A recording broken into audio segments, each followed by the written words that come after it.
If I had thrown it away, none of this would have happened. But I didn't. I read it, and I kept it. It was the kind of night where the world outside felt far away. Distant city sounds swallowed by the steady drum of rain against my window. The only light in my apartment came from a single desk lamp, casting a warm glow over stacks of unopened mail and scattered papers. I was sorting through bills, electricity, water, credit card, the kind of envelopes that make you sigh before opening them, when I heard it. There was a knock. Not the casual rap of a neighbor dropping by. Not the impatient thump of a delivery driver. This was different. Measured. Like whoever was knocking didn't want to be heard. Froze. The sound seemed to stretch in the silence. Another knock, the same deliberate rhythm. I rose slowly, my bare feet soundless against the wooden floor. My apartment felt suddenly smaller, like the walls were leaning in. My fingers hesitated on the door handle. When I opened it, the hallway was empty. No one was there. But on the floor was an envelope. It lay at the threshold as if placed with care. My name was written across the front in elegant, slanted cursive. Amara. The handwriting stopped me cold. It was beautiful, deliberate, every letter drawn with patience. But it was not Daniel's. I bent down, feeling the heaviness of the paper between my fingers. Quality. Something that belonged in another era. The back was sealed with deep red wax, pressed with a crest I didn't recognize. Two shadowy figures intertwined in a way that made it hard to tell if they were embracing or pulling apart. For a long moment, I just stood there in the doorway, the envelope in my hands, rain whispering against the windows. My mind whispered, "Don't open it." But curiosity. It's a quiet, dangerous thing. The wax gave way with a soft crack. Inside, a single sheet of cream-colored paper, folded in half. The same careful handwriting filled the page. But the message was only 2 short lines. "Amara, I know what he's hiding.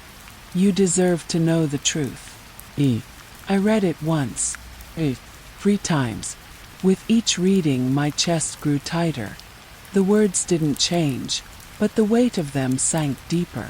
What he's hiding? Daniel, my fiancé.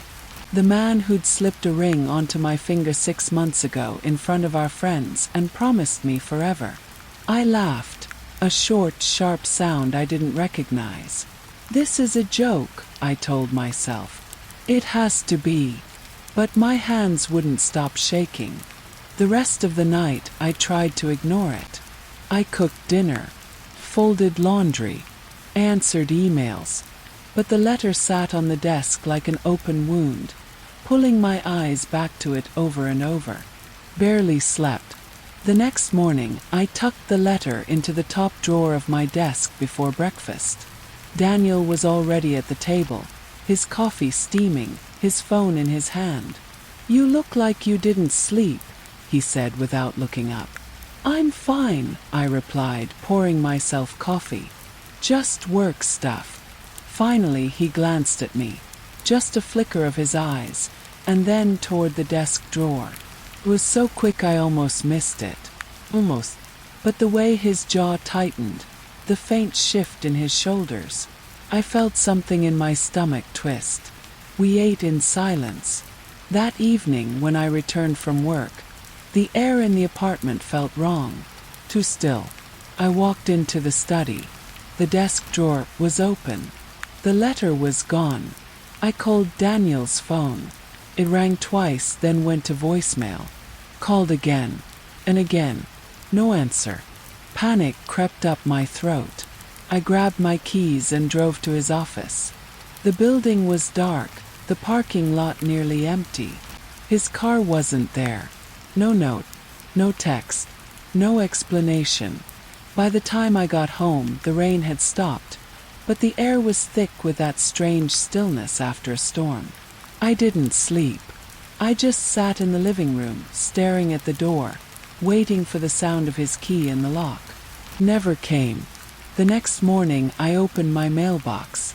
Inside there was no stack of envelopes, no junk flyers. Just one thing. Cufflink. Silver. Heavy in my palm. Engraved with his initials. Dark. No note. I stood there in the dim light of the hallway. The cold metal biting into my skin.